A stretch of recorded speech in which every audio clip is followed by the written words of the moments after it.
There are things about getting older that nobody warns you about. Not in the doctor's office, not in any book you were handed, not by your parents, because nobody warned them either. And I'm not talking about the obvious stuff, the gray hair, the slower metabolism, the reading glasses. I'm talking about the things that quietly blindside people in their 50s and 60s, the things they wish someone had sat them down and told them, honestly, 20 years earlier. Today, I'm going to be that person for you. And what I'm about to share comes from years of research and from listening to hundreds of people talk about what aging actually felt like from the inside versus what they expected it to feel like. The gap between those two things is where the real story lives. So let's get into it. The first thing nobody tells you. Your relationship with time completely changes, and it happens faster than you expect. When you're in your 30s and 40s, time feels abundant. There's always more of it. More years to fix the things that aren't working. More time to have the conversation you keep putting off. More time to take that trip. And then something shifts. It's not dramatic. There's no announcement. But somewhere in your 50s, you start doing math you never did before. If I live to 80, I have about 25 summers left. 25. Most people, when they really sit with that number, feel two things simultaneously, a kind of grief and a kind of clarity. The grief is for all the time already spent on things that didn't matter. The clarity is about what actually does. And here's what nobody tells you about that clarity. It is one of the greatest gifts aging gives you, if you let it. The people who thrive after 60 are not the ones who pretend time isn't moving. They're the ones who let the awareness of time sharpen their choices. They stop attending things out of obligation. They stop maintaining relationships that drain them. They stop waiting for permission to live the way they actually want to live. If that shift hasn't happened for you yet, consider this your invitation. The second thing nobody tells you. Loneliness after 60 is not a personal failure. It is almost inevitable, and it is more dangerous than almost anything else. Here is a statistic I want you to really hear. Research from Brigham Young University found that loneliness increases the risk of early death by 26%. That is comparable to smoking 15 cigarettes a day. And after 60, the structural conditions that kept us connected, work, school, raising children, start to fall away. Retirement removes the daily rhythm of colleagues. Children grow up and build their own lives. Friends move away or get sick or die. And the friendships we make in midlife?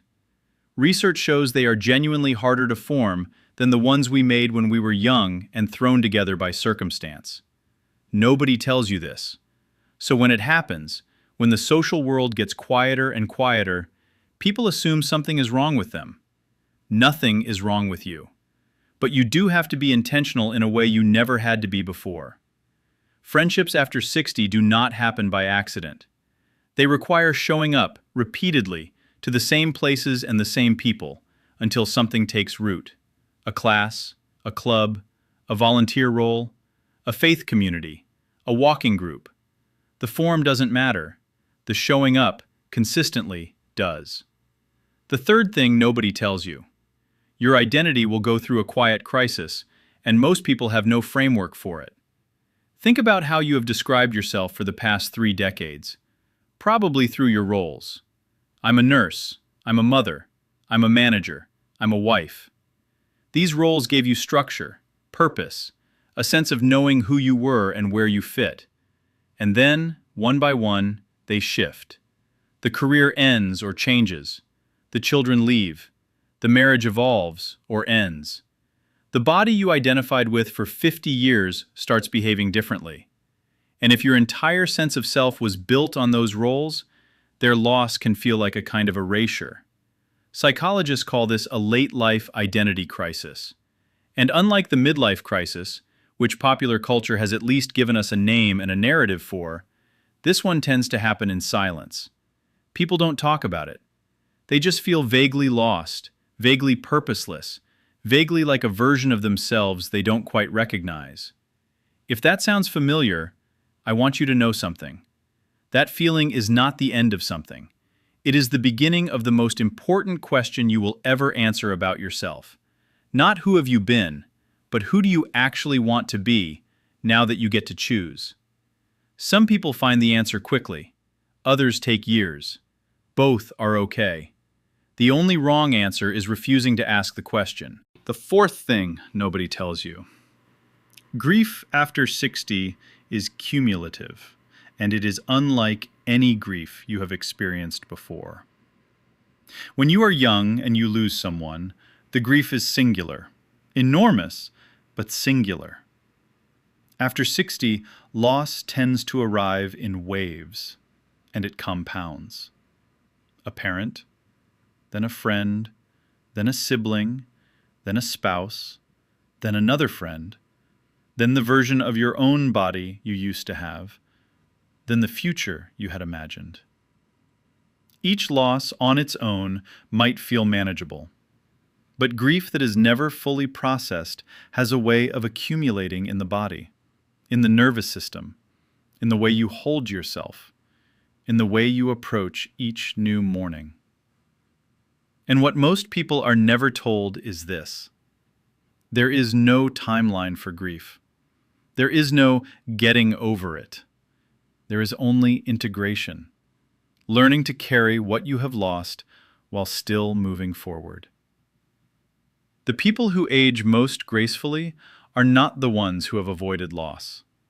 They are the ones who have learned to grieve honestly, who have given themselves permission to feel what is real, without apology and without a deadline. If you are carrying grief right now that you have never fully put words to, this is your permission to start. The fifth thing nobody tells you. The body keeps a record of everything, and after 60, it starts presenting the bill. Not as punishment, as information. The chronic stress you absorbed for 20 years without processing it. The sleep you sacrificed for decades. The anger you swallowed instead of expressed. The sadness you buried under busyness. All of it gets metabolized somewhere. Research on psychoneuroimmunology, the science of how our emotions affect our immune system, has shown that unresolved emotional stress is one of the strongest predictors of physical decline after 60. This is not about blame. You did what you had to do in the circumstances you had. But it is about awareness, because the reverse is also true. The body keeps a record of the kindness you show it now, the sleep you protect, the movement you choose, the emotions you finally let yourself feel, the relationships you invest in, the mornings you spend doing something that makes you feel alive. All of that gets metabolized too. You are not too late.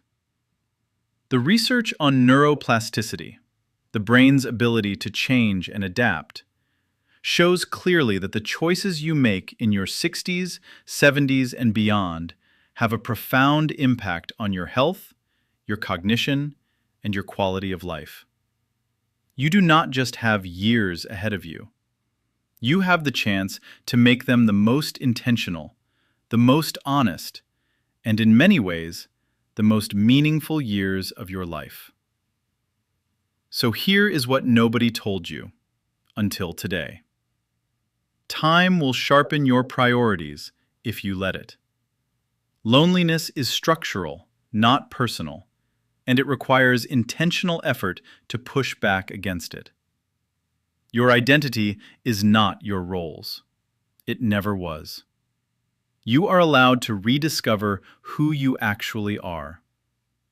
Grief is cumulative and needs to be processed, not buried. And the body keeps score, but it is also remarkably responsive to the care you give it at any age. Which one of these landed hardest for you? Leave it in the comments.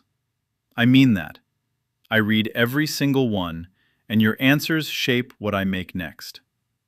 And if this felt like something someone in your life needed to hear, please share it with them.